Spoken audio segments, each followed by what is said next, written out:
You mentioned everyone getting stuck with the Fauci ouchie for the last 2 years, and it's so extremely effective that we all need to take 55 boosters just to marvel at the perfection and efficacy of it.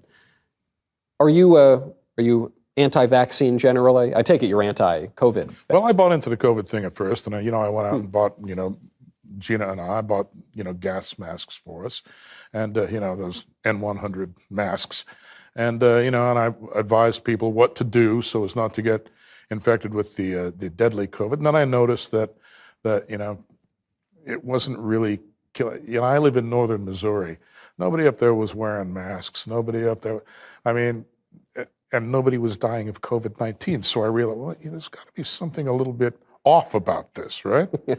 And so I kind of started getting away from it. And then I noticed that Then I noticed that it was being used as a pretext for something called the Great Reset. And again, to bring back the World Economic Forum, this is a page on the WEF website. It's the Great Reset of the global economies and the global political order. Right.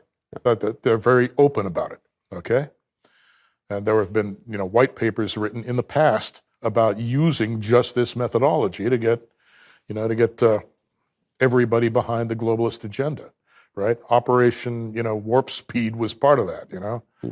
And so then does Trump bear some responsibility for giving Fauci the microphone? He definitely bears responsibility. My question is, does he really know what's going on, or has he surrounded himself with people that are misleading him about what's going on? I would like to believe that Donald Trump has been misled, but if he knows how much damage those so-called vaccines have actually caused, and he's still pushing them, then we have a problem. If you raise any questions about even the COVID vaccines, which don't do, at the very least, they don't do what Biden and Fauci and Walensky told us they would do, namely to stop you from contracting the virus or spreading it to others. At the very least, it doesn't do that. You're called a crazy anti-vaxxer. Well, let's call it cognitive dissonance. Right. I mean, who's crazy?